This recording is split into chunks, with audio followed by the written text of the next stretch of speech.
We've got some exciting new developments coming today from Apple and their new RTP campus, so stick around.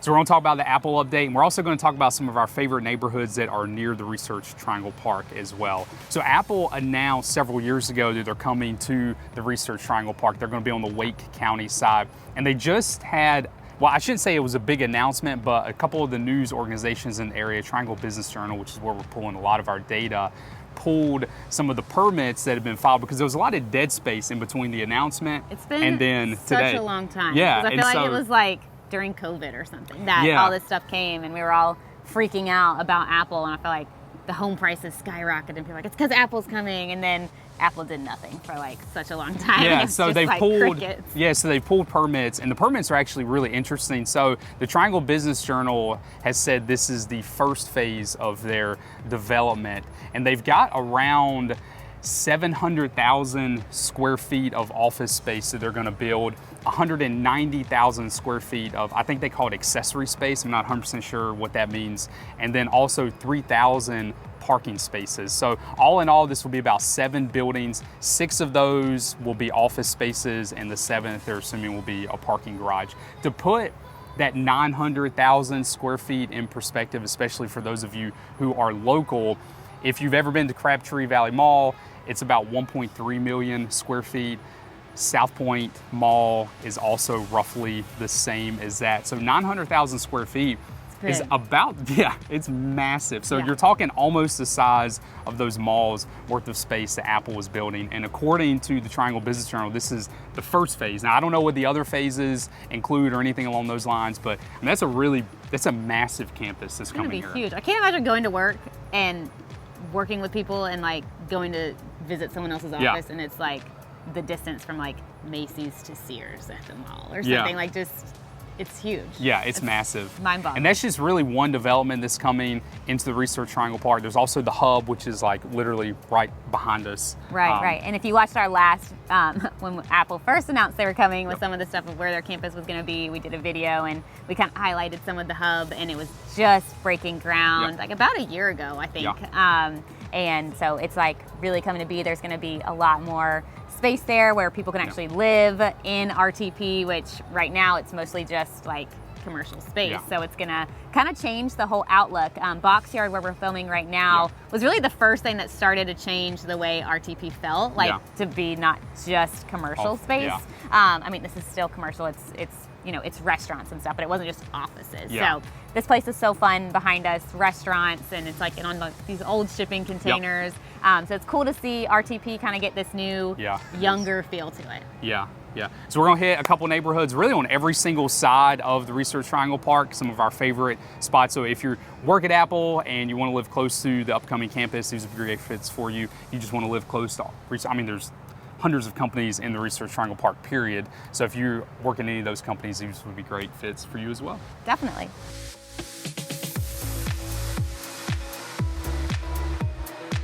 So we are going to hit 4 of our top neighborhoods that have really close proximity to RTP. So we are going to start in Parkwood. We'll kind of hit one on the northwest, east, what did I miss? South. Of RTP. So we're going to hit Parkwood first. So Parkwood is west of RTP. It's located in Durham, so it's kind of on the southern portion of Durham. It's only about a 10-minute drive into the RTP area. Now, RTP is a big section of the triangle. So, you know, this is just 10 minutes to the heart of RTP. Some parts of it could be closer, some parts could be a little further out. So don't come at me if your job is more than 10 minutes from a house that you pick in Parkwood. But Parkwood is going to be our most budget-friendly neighborhood on the list today. So averages in this neighborhood for single-family homes are about $380,000, which is lower than the median price point in Durham, which is good. So you're definitely going to get a good price point for the area for sure here. Kind of reasons being for why would it be lower? Because that might freak some people out. If it's lower, why, right? So this is a very much an older neighborhood on the list of the ones we're looking at today. Most of the houses in here were developed in the 60s. You've got some like random infill homes that like for some reason, whatever reason, were developed later, or maybe a house was torn down and something was rebuilt. But for the most part, you have small, simple homes Yeah. from the 60s and 70s. So that means like little brick ranches. Yep. But the good thing about older homes, which I feel like I say this in every video, but the older the home, the bigger the lot. So, you know, True. you are not gonna find a... I don't think I've ever heard you say that before. Yeah, I say it all the time. In the newer neighborhoods, you always have bigger houses, but the lots are a lot smaller and closer together. So if you feel like you want a little bit more space, established trees, Yeah. Parkwood could be a really good option. It could, and as you can see behind us, there is a lake, which is really unique in the area to have a space where houses are actually on the lake.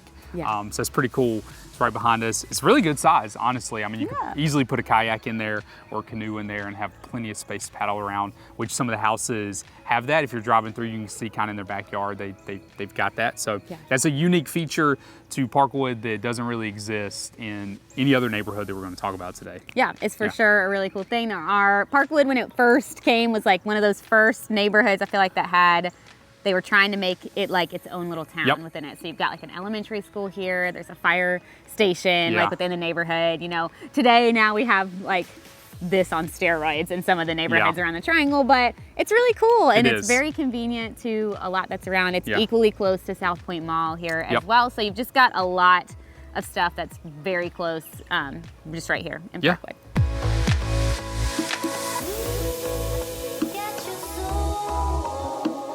We are now at Ellis Crossing. So Ellis Crossing is on the north side of the Research Triangle Park. It's actually going to be the closest location to downtown Durham as well. So you're only a couple minutes to downtown Durham from here. So average price point at Ellis Crossing is $500,000. If you've looked at the Durham area for homes, you've probably run across Ellis Walk. I'm gonna wait for this guy to pass. Yeah. Got a fire truck. Yeah. So you've probably seen Ellis Walk. Ellis Walk is on the back side of this. It's where Lennar has developed and is still actively building, though it's kind of on the final phases. So if you're watching this video, there's a good chance it's probably completely sold out. But there's plenty of houses here that you can find on the resale market. Really nice amenity center with outdoor pool, indoor pool, basketball court, soccer field. It's right beside the only Publix in Durham, which Yep. is really cool. Yep, So and it's that kind of a just big deal. opened earlier this year, so Yeah. it's pretty neat. Yeah, you know your lane when you get excited about a grocery store opening. You know you're over 30 Yeah. at that point. Yeah. But anyway, Ellis Crossing, great option for the RTP area. For sure. And something really neat about this area, like Zach mentioned, it's got you really close to downtown Yep. Durham, so you can just shoot right on over to that. You're pretty close to the Brier Creek area, Yeah. which we're gonna hit on a little more later in this video, but to get to RTP is only a 7-minute drive from here, Yeah. so it's one of the closest we're gonna talk about today. Yeah, absolutely.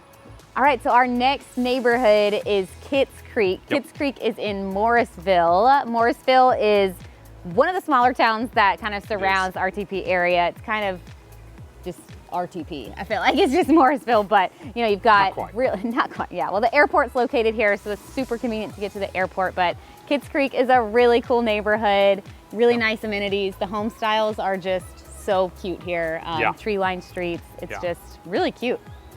Yeah, it's really nice. It when we were driving in, I was telling Cindy, it kind of reminds me of the neighborhood in Apex called Sweetwater, but with more space and trees lining the front street, which is really nice. Yeah. But there's like a lot of parks in the center of the neighborhood, which is a pretty cool feature. But like Cindy said, it's close to RTP. It's going to be on the south side of RTP. Kind of like we've covered some of the other parts of the Research Triangle Park. This is on the southern side. It's just a really great, like Cindy said, it's a really great neighborhood. So in Kitts Creek, it's going to be one of the more expensive Yep. neighborhoods on our list today. Prices in here average around $650,000 this Yeah. year, and it is mostly single-family homes within the neighborhood. Yeah, and that price is going to be pretty typical of Morrisville. It's one of the more expensive areas in the Triangle. So yeah. All right, next one on the list is Brier Creek Country Club, which is where we are at currently. So this is going to be on the east side of the Research Triangle Park, and it's going to be the most expensive one that we talk about today. What makes Brier Creek really incredible is its proximity to the rest of the Triangle. So, I mean, everything is basically 30 minutes from here. And so if you've got one spouse works in Durham, maybe one spouse works in Raleigh, this is the perfect location. Yeah, we always joke that if you have friends in the Triangle, you can just meet in Brier Creek because somehow, no matter where you are, everybody's gonna be the same distance to Brier Creek, which is kind of funny. It's just very central, right next to the airport. So great if you are having to travel a lot for work or just travel a lot for fun.